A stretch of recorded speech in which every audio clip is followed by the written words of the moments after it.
जय हिंद दोस्तों। Ahmedabad plane crash का वो मंजर हमें बार बार ये सोचने पर विवश करता है, मजबूर करता है कि ऐसा क्या हुआ जो बस एयरपोर्ट होते ही कुछ ही सेकंडों में जहाज के दोनों इंजन फेल हो गए, या कौन सी ऐसी बात हुई जिसकी वजह से वो 241 जिंदगियां जो उस जहाज पर थी और नीचे वो बहुत सारे होनहार डॉक्टर्स और भी सामान्य नागरिक अपनी जान खो बैठे। ये हादसा हमें बार बार ये सोचने पर बस इंक्वायरी चल रही है, आउटकम आएगा, डाटा खंगाले जा रही हैं, चीजें निकल करके आएंगी, लेकिन उससे पहले हम ये सोचने पर विवश हो जाते हैं कि आखिर ऐसा हुआ क्या। जो भी कारण अभी तक बताए गए, अंडर कैरेज का समय से रिट्रैक्ट ना हो पाना, क्या ऐसा एक कारण था? फ्लैप्स को जिस डिग्री तक लोअर होना चाहिए था ना होना, क्या ये एक कारण था? या दोनों इंजन का फेल होना ही एक कारण था? और यदि दोनों इंजन का फेल होना कारण था तो दोनों इंजन एक साथ कैसे फेल हो गए? क्या ये इंजन्स इस तरह से फेल होने के लिए बने होते हैं? बार बार ये दिमाग में बात आती है कि आखिर हुआ क्या, कौन सी ऐसी बात हुई उस जहाज में बैठे हुए पैसेंजर्स को? क्या ये पता चल पाया कि टेक ऑफ होते होते ही क्या उनको पता चल पाया कि ऐसी घटना होने वाली है? क्या कोई अनाउंसमेंट केबिन में हुआ? जब कोई ऐसी दुर्घटना की आशंका होती है तो केबिन क्रू के द्वारा लोगों को सचेत किया जाता है, ब्रेस ब्रेस ब्रेस की एक कॉल दी जाती है कि जिससे कि इस तरह की दुर्घटनाओं में लोग अपनी, अगर इमरजेंसी लैंडिंग होती है, फोर्स लैंडिंग कोई भी ऐसी होती है इस तरह के किसी हादसे के दौरान, तो लोगों की जो बैकबोन है उसको बचाया जा सके, ब्रेस सिचुएशन को बताया जाता है केबिन क्रू के द्वारा। क्या इस विमान में ये सब करने का समय मिला? लगता है नहीं, क्योंकि इतनी आनंद फानन में इतनी जल्दी सब कुछ हो गया कि चीजें समझ से परे हैं। इस पर जितना डिबेट करें, जितना इस पर डिस्कस करें, जितना इस पर सोचें, उतना ही कम है। और इंतजार उस दिन का रहेगा जब ये रिपोर्ट निकल करके आएगी। बीच में ये भी बातें आई कि फ्यूल कंटामिनेशन, या फ्यूल कंटामिनेशन एक वजह हो सकता है जिसकी वजह से दोनों इंजन फेल हो जाए। देखिए, फ्यूल कंटामिनेशन एक्चुअली होता क्या है?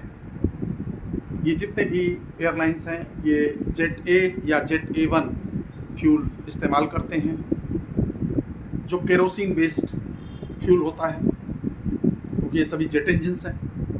फ्यूल और एयर का मिक्सचर बर्न होकर के हॉट गैसेस पीछे जेट के थ्रू निकलती हैं और उसी से फॉरवर्ड थ्रस्ट मिलता है। इंजन फेल दो ही रीजन से हो सकते हैं, या तो इंजन्स को फ्यूल ना मिले, फ्यूल की सप्लाई मिलना बंद हो जाए, क्योंकि फ्यूल और एयर के मिक्सचर को जब बर्न करते हैं तो उससे फिर हॉट गैसेस पीछे को निकलती हैं और इंजन वो आगे को फॉरवर्ड मोशन मिलता है।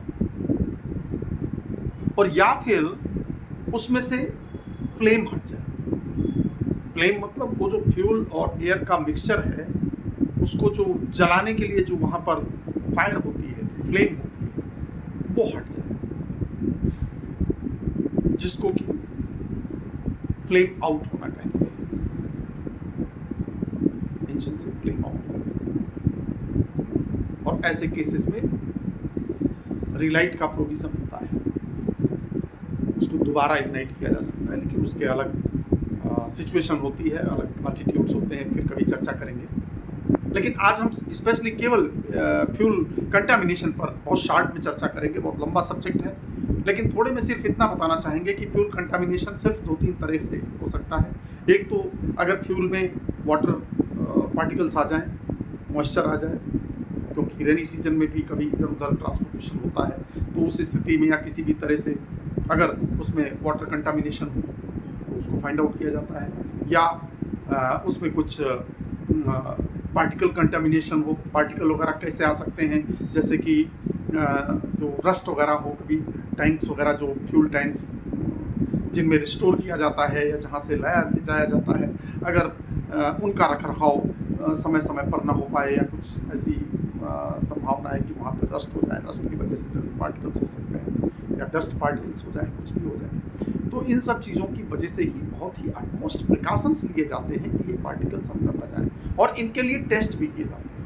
इनके लिए टेस्ट हर बाउज़र का, हर टैंकर का, उनका जो है फ्यूल सैंपल लेकर के उसको टेस्ट किया जाता है।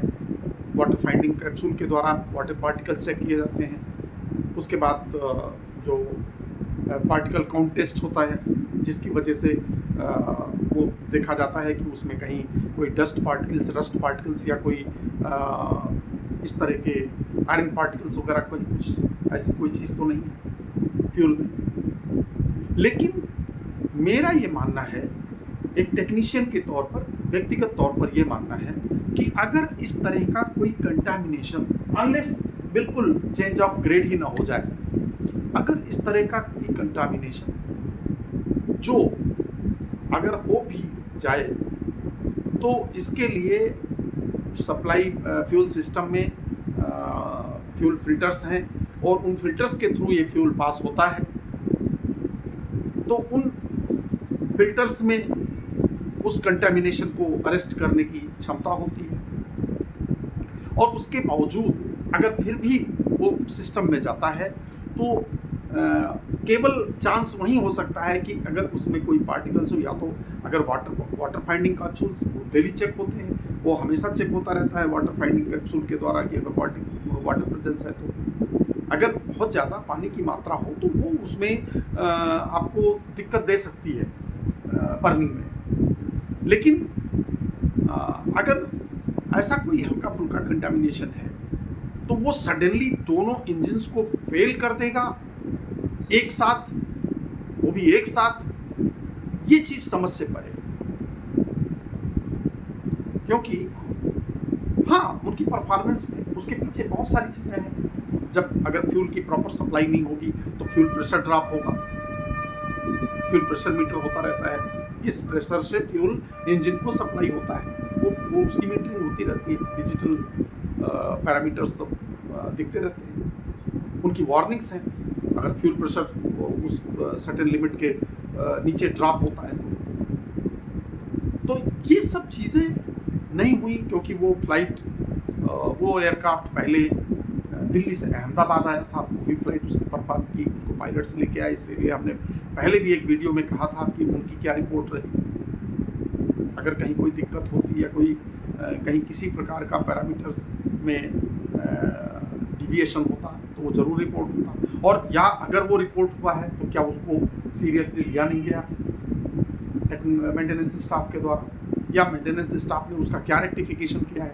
बिकॉज वो जो लॉग बुक होती है, उस लॉग बुक में पायलट अगर उसको किसी प्रकार की एबनॉर्मलिटी एयरक्राफ्ट में नजर आती है तो वो उसको एंडोर्स करते हैं फ्लाइंग के बाद, और एंडोर्स करने के बाद फिर उसको जो मेंटेनेंस टीम है वो उसको देखती है और उस पर क्या करेक्टिव मेजर्स, क्या चेक्स करने हैं, और अगर रिक्वायरमेंट है कोई कंपोनेंट चेंज करने की तो वो करने का काम करते हैं। तो ऐसा सब करने के जो लेट डाउन प्रोसीजर है, कहाँ पर किस एसओपी का वायलेशन हुआ, किस प्रकार के प्रोसीजर का वायलेशन हुआ, या फिर इसमें कोई सैबोटाज का एंगल है,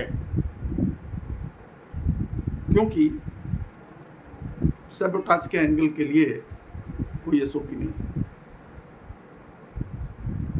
ये ऐसा चोरी छुपे किए जाने वाला, चुपचाप किए जाने वाला कृत्य होता है, वो कृत्य होता है। जिसको कौन से चेक्स बैलेंसेस चेक कर पाएंगे, ये सोचने का विषय है।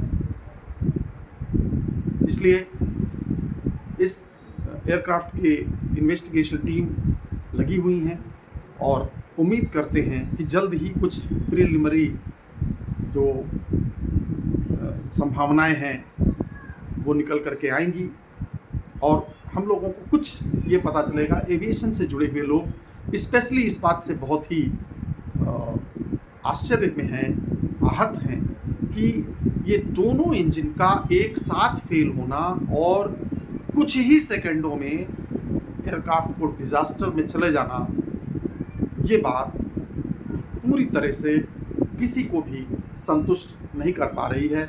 उस विमान के अंदर क्या हुआ,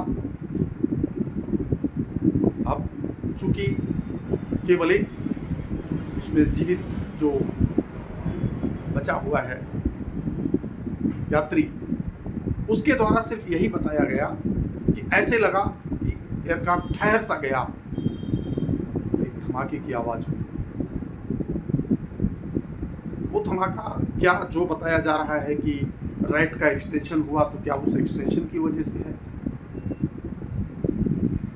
उसका झटका था और वो ठहर जाना, ये एकाएक दोनों इंजन कैसे रुक गए, ये बात समझ में नहीं आती। Let us hope for the best. एक सेटिस्फाइंग इंक्वायरी का रिजल्ट निकल करके आता है, जो हम सबकी जो सोच है, जो संभावनाएं हम विचार कर रहे हैं, हमारी सोच से मेल खाता हुआ या हमको संतुष्ट करता हुआ दिखे। इसके साथ ही आज फिर मैं आपसे यही आग्रह करता हूं कि कृपया चैनल को सब्सक्राइब करें, शेयर करें, लाइक करें, सपोर्ट करें, जिससे कि हम आपके पास नई नई जानकारियां नए नए सब्जेक्ट्स पे देते रहें। इसके साथ ही जय हिंद, जय भारत,